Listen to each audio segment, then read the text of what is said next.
तर hello guys, कैसे हैं तुम्हें, कैसे हो आप? तो मैं अभी जस्ट बोईसर मार्केट से आई हूँ जाके। तो मैं क्या लाई हूँ आप सबको दिखाने के लिए वीडियो बना रही हूँ। और थोड़ा पानी पी लूँ।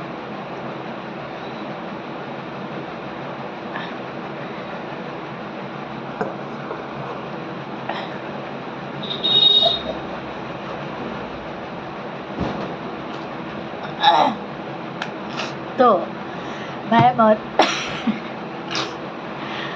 मार्केट गई थी, मराठी में बोलली माझ्याशी। मी मार्केटला गेलेली बोईसरच्या मार्केटला नव्हती गेलेली, मुलीला शाळेमध्ये सोडायला गेलेली.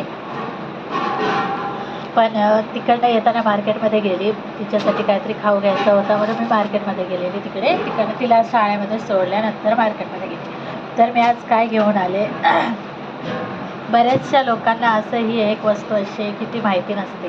मी भरपूर जणांना इकडे विचारलेलं ते वस्तूचं की ते आहे का, ते तुम्हाला माहिती आहे का. तर बहुतेक जण बोलले की नाही, आम्हाला नाही माहिती ते काय असतं, कसं असतं, हे त्यांना माहिती नाही आहे. तर मार्केटमध्ये सुद्धा मी भरपूर ठिकाणी बघितलं, पूर्ण मार्केट बघितलं, पण कुठेच काही मिळत नाही आणि कुणाला माहितीसुद्धा नाही ते काय असतं. तेच मी आज तुम्हाला दाखवणार आहे की ते काय असतं. मराठी लोकांना, आपल्या गावच्या लोकांना तर माहितीच काहीकांना माहिती असेल, काहीकांना म्हणजे सर्वांनाच माहिती असेल, असं नाही की नाही. पण काहीकांना ज्यांना माहिती नाही आहे, मी त्यांना दाखवणार आहे, त्यांना सांगणार आहे की काय असतं. तर सगळ्यात आधी मी काय आणलं ते दाखवते. बघितलं सर्वांनी बघितलं मी काय आणलं ते. तर ही काळी द्राक्ष आणलेली आहे. ही 80 रुपये पाव किलो. बघा किती महाग, बापरे. 80 रुपये पाव किलो आणि केवढूशी आहेत. फक्त एकच फांदी आहे बघा. ही 80 रुपये मी पाव किलो घेऊन आले. 80 रुपये बघ, फक्त एवढीच आहे. बघ 80 रुपये. काय खायचं पोरांना, काय द्यायचं खायला, एवढं महाग, बापरे.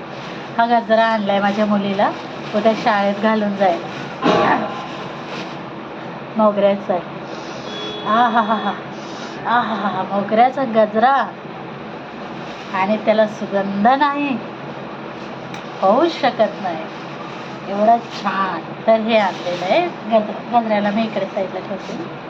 त्याच्यानंतर आणलेले आहेत डाळिंब पण काय 100 रुपये किलो. तर मी हे अर्धा किलो घेऊन आलेली आहे. अर्धा किलोचे हे बघा, एकच अर्धा किलो म्हणजे 50 रुपये एकच आणलं आहे. आणि हे दोन छोटे छोटे दिलेले आहेत. ओके, हे अर्धा किलो 50 रुपयाचे. हे पण इकडे कुठे ठेवू, इकडे ठेवते म्हणून तर नाही ठेवू. तर काय, हां, डाळिंब म्हणजे याने अनार, ते झालं. द्राक्ष याने अंगूर, ते झाले. आता जे मी तुम्हाला दाखवणार आहे, काय आणलं ते मी आता तुम्हाला दाखवणार आहे.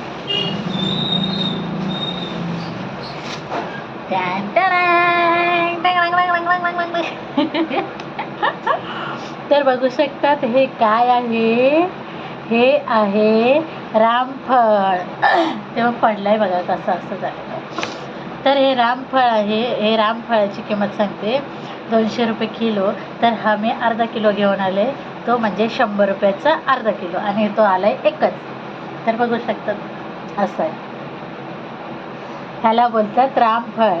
आणि ज्यांना हिंदी मराठी कळत नसेल कदाचित, त्यांना पण सांगते कि ये है एक सीताफल होता है जिसमें छोटे छोटे दाने जैसे होते हैं ऊपर से, और ये है रामफल के ऊपर वो छोटे छोटे दाने जैसे वैसे नहीं होते हैं, ये पूरा ऐसे ही होता है, जैसे लाल कलर जैसे है ना. तो यह अभी कच्चा है, पका हुआ नहीं है. तो पक जाने के बाद मैं तब भी एक वीडियो बना दूँगी की ये अंदर से कैसे होता है, म्हणजे आतमधून कसं असतं कसं नाही ते मी तुम्हाला दाखवेन पिकल्यानंतर. आता हे कच्चं आहे, मी कच्चा घेऊन आली. तर पिकल्यानंतर उद्या परवा तर पिकणारच आहे, उद्या परवा पिकणार. तर मी दाखवेल तुम्हाला हे रामफळ. हां, तर मी काय सांगायचं होतं, ह्याला बोलतात रामफळ. इसको बोलते हैं रामफल. देख रहे हो, इतना बड़ा है, मतलब इतना बड़ा है, इतना बड़ा. हाँ हाँ हाँ, इससे भी बड़े बड़े होते हैं, लेकिन ये मैंने इतना जितना आधा किलो में वजन में भेटत आहे उतना ही लेके आई हूँ. तर बघू शकतात हे आहे रामफळ आणि हे इतकं छान लागते ना, इतकं छान लागते की ह्याच्या पुढे ते आपलं डाळिंब, आपलं ॲपल, मोसंबी हे सर्व फिके पडून जाणार, एवढं भारी लगता है. आणि ह्याच्यामध्ये एकदम कमी बिया असतात. इसमें जो बीज रहता है ना वो एकदम कम रहता है, थोड़ा थोड़ा रहता है. और वो सीताफल में रहता है ना उसमें बहुत ज़्यादा रहता है, मतलब वो बीजों के बीज से ही बना हुआ रहता है पूरा. लेकिन इसमें कम बीज रहता है, कहीं कहीं पे रहता है, लेकिन पूरा इसमें मांस से रहता है, मतलब ग्रेवी जैसे रहता है इसमें, बहुत अच्छा रहता है. तो ये पकने के बाद मैं आप सभी को दिखा दूँगी इस वीडियो बना के, ये पकने के बाद कैसा रहता है अंदर से और कैसे. अब इसका टेस्ट तो मैं खाऊंगी तो मुझे ही लगेगा कैसा है कैसा नहीं, आप लोगों को तो आएगा नहीं, जिसने खाया होगा उसको पता होगा, लेकिन जिसने नहीं खाया होगा उसको कैसे बता सकते हो. लेकिन बहुत अच्छा लगता है ये ना, सीताफल से भी अच्छा लगता है. अरे तो अभी से हाँ, तो ये मैंने बहुत साल हो गए, सच्ची कसम से मैं बोलती हूँ, बहुत साल हुए, यानी 4-5 साल तो हुए ही होंगे, तब भी से मैंने नहीं खाया था. मैंने यहाँ पे मेरे गांव में मेरा यहाँ पेड़ है, लेकिन तोड़ दिया था ना, इसकी वजह से वहाँ पे नहीं है. और लगता भी है तो गांव में जो आजू बाजू वाले लोग रहते हैं ना, अड़ोस पड़ोस वाले, वो सब चुरा चुरा के लेके जाते हैं, क्योंकि हमारे गांव में घर पे कोई नहीं, सब लोग यहाँ पे रहते हैं, तो इसके लिए हम लोगों को कभी नहीं मिलता है.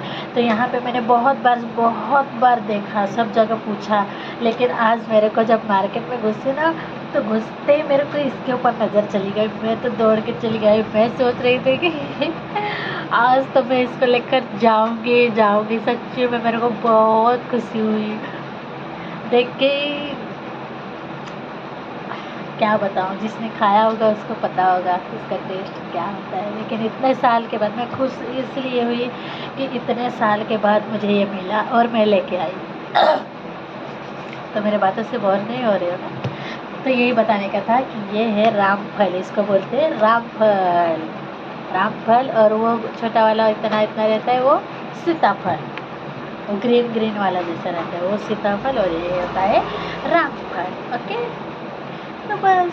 और ऐसे किसी चीज़ के बारे में जानना है तो आप लोग मुझे कमेंट कीजिए, सब्सक्राइब कीजिए. मेरा न्यू चैनल है, प्लीज़. बहुत दिन से मैंने चैनल खोल के रखा है, लेकिन उसके ऊपर ठीक से वीडियो नहीं डाल पा रही हूँ, और मुझे कैसे अपलोड करना है, कैसे सेटिंग करना है, ये सब कुछ नहीं आता है. तो जैसे भी आता है वैसे मैं अपलोड कर देती हूँ. तो गाइस प्लीज़ मुझे भी सपोर्ट कीजिए और लाइक कीजिए, कमेंट में बता दीजिए कि ये किसको किसको पता है और कैसे कैसे, मतलब इसका टेस्ट है कैसा है. और कुछ जानना चाहते हो ऐसी कुछ चीज़ों के बारे में तो मुझे कमेंट में बता देना, और शेयर भी करना मेरी वीडियो, और सब्सक्राइब भी करना. तो चलते हैं अगले वीडियो में, बाय.